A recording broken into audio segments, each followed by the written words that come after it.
রাধে রাধে বন্ধুরা, তোমরা কি কখনো ভেবেছ যে আমাদের ভাগ্যে যা লেখা আছে সেটা কি কখনো বদলানো সম্ভব? কারণ অনেকেই বলে কপালে যা লেখা আছে জীবনে তাই হবে, তার বাইরে কিছুই হবে না। কিন্তু যদি আমি তোমাদের বলি এই কঠিন ভাগ্যকেও খুব সহজেই পাল্টে দেওয়া যায়, হ্যাঁ, একদম ঠিক শুনছ। কারণ আমাদের সবার প্রিয় প্রেমানন্দ মহারাজ যে ওনার একটা ভিডিওতে নাম জপের মহিমা বর্ণনা করতে গিয়ে ভক্তদের উদ্দেশ্যে বলছেন, আমাদের ভাগ্যে যে বিধান বা নিয়ম লেখা হয়ে গেছে সেটা যদি আমাদের জন্য খুব খারাপ বা প্রতিকূল হয়, তবুও সেটাকে ভালো বা অনুকূল করে দেওয়া সম্ভব শুধুমাত্র ভগবানের নাম জপ করে। তাই হ্যাঁ, যদি তোমরা মন দিয়ে ভগবানের নাম নাও, তাহলে স্বয়ং বিধাতা মানে যিনি আমাদের ভাগ্য লিখেছেন তার মনও তোমার প্রতি ভালো হয়ে যাবে, তোমার নিজের অশান্ত মনও শান্ত হয়ে যাবে, আর তোমার হাতের ওই খারাপ ভাগ্যরেখাও একদম বদলে গিয়ে ভালো হয়ে যাবে। তাই আমাদের জীবনে সব সময় ভগবানের নাম জপ করতে হবে। কিন্তু মুশকিলটা কোথায় জানো? মানুষ ভগবানের নামে বিশ্বাসই করতে চায় না। মানুষের বিশ্বাস হলো ওই সব তাবিজ কবচ আর যন্ত্রতন্ত্রের উপরে। কারণ ভগবানের নাম নিতে গেলে তো মনের ভেতরে সব পাপ নষ্ট হয়ে যাবে, মনটা একদম পবিত্র হয়ে যাবে, আর সেটা তো মানুষ চায় না। আর আজকালকার মানুষ ভাবে যে তাদের কাছে অনেক টাকা আছে, তাই ওই টাকার জোরেই তারা তাদের ভাগ্যরেখা বা অতীত জীবনের সব খারাপ কর্মগুলো মুছে ফেলবে। কিন্তু মহারাজজি বলছেন, এই ৩ ভুবনে এমন কেউ জন্মায়নি যে টাকার জোরে কেউ নিজের ভাগ্য বদলাতে পারে। এই কথাটি ভালো করে বোঝানোর জন্য মহারাজজি একটি শ্লোক উল্লেখ করে বলছেন, কাহা মুনি সে হিমাবন্ত সোনা যো কछु লেখা লীলার, দেব দনুজ নির নাগমুনি কৌ না মেটন হার।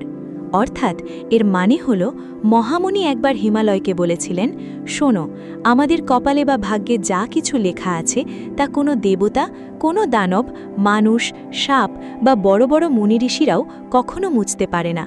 তারপর মহারাজজি ভক্তদের উদ্দেশ্যে নিজেই প্রশ্ন করে বলছেন, এই কথা শুনে তোমাদের মনে হতে পারে, তাহলে কি আমাদের ভাগ্য সত্যিই বদলানো যাবে না? উত্তরে মহারাজজি নিজেই বলছেন, মহাপুরুষরা এই কথা লিখে গেছেন যে দেব দানব মুনি কেউ ভাগ্য মুছতে পারে না।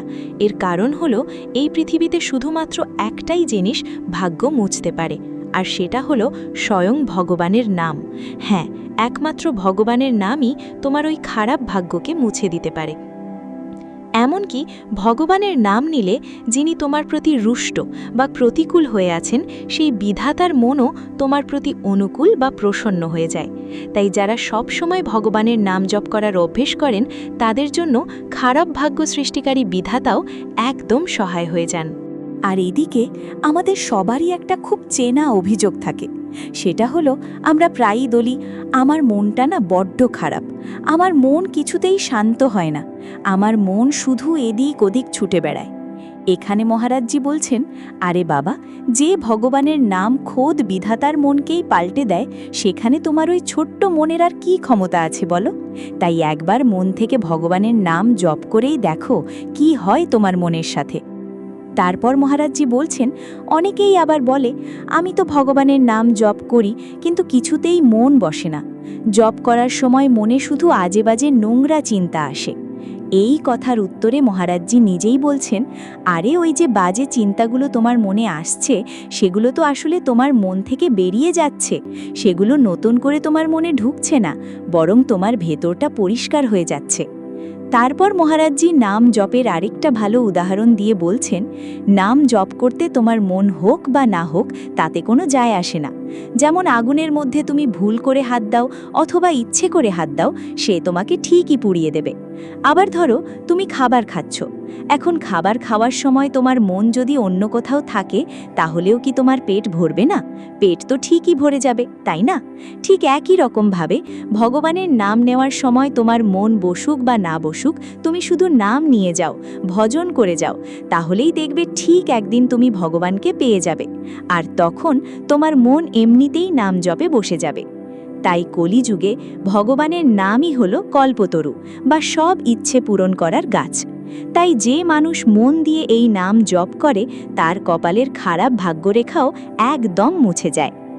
তারপর মহারাজজি একটা ঘটনা উল্লেখ করে বলছেন, গতকাল বাইরে থেকে আসা একজন প্রশ্ন করছে, মহারাজজি, আমরা তো শুনেছি ভগবানের নাম নিলে ছোটখাটো কাঁচা পাপগুলো নষ্ট হয়ে যায়, কিন্তু বড় বড় পাকা পাপগুলো নাকি আমাদের এই জীবনে ভোগই করতে হয়।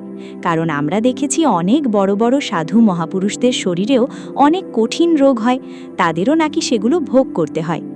এই কথা শুনে মহারাজজি উত্তরে বলছেন, এই যে রোগ ভোগ করার ব্যাপারটা, এটা শুধু সাধারণ বা অজ্ঞানী মানুষের জন্য।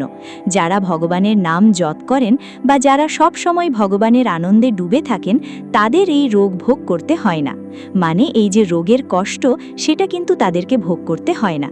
তবে উপর থেকে দেখে হয়তো তোমাদের মনে হতে পারে যা এই সাধু বাবা হয়তো খুব কষ্টে আছে, কিন্তু তাদের কাছে এই শরীরটা তো হলো একটা জামা কাপড়ের মতো। যেমন আমাদের পরনের কাপড়ে যদি কোনো নোংরা দাগ লেগে যায় বা কাপড়টা যদি একটু ছিঁড়ে যায়, তাতে কি আমাদের কোনো কষ্ট হয়? আমাদের তো কোনো সমস্যা হয় না। ঠিক তেমনি এই রোগ ব্যাধিগুলো অজ্ঞানী মানুষকে কষ্ট দেয়, জ্ঞানী বা মহাপুরুষদের নয়। কারণ মহাপুরুষরা এমন একটা উঁচু তলায় বা এমন একটা আনন্দময় অবস্থায় থাকেন যেখানে শরীরের কোনো সুখ বা দুঃখ তাদের ছুঁতেই পারে না। তাদের কাছে শারীরিক সুখ দুঃখের কোনো দামই নেই। আর এটা কিন্তু খুব মন দিয়ে বোঝার মতো একটা বিষয়। তাই আসল ব্যাপারটা হলো, যতদিন আমাদের এই শরীরের প্রতি মায়া বা আসক্তি থাকবে, ততদিনই আমাদের ওই কষ্টগুলো ভোগ করতে হবে। আর যখন আমাদের শরীরের প্রতি এই মায়া একদম শেষ হয়ে যাবে, তখন আর কষ্ট ভোগ করার কোনো প্রশ্নই থাকবে না। তারপর মহারাজজি একদম আমাদের দৈনন্দিন জীবনের একটা সহজ উদাহরণ দিয়ে বললেন, তোমরা তো দেখেইছ, যখন ডাক্তাররা অপারেশন করেন তখন রোগীকে কোনো বিশেষ ওষুধ বা ইনজেকশন দেওয়া হয়, তখন সেই রোগীর ওই নির্দিষ্ট অঙ্গটা একদম অবশ হয়ে যায়। এরপর ডাক্তাররা যদি সেই অঙ্গটা কাটেন বা অপারেশন করেন, তখনও রোগীর চোখ খোলা থাকলেও বা তার জ্ঞান থাকলেও সে কিন্তু কোনো ব্যথা বা কষ্ট অনুভব করতে পারে না।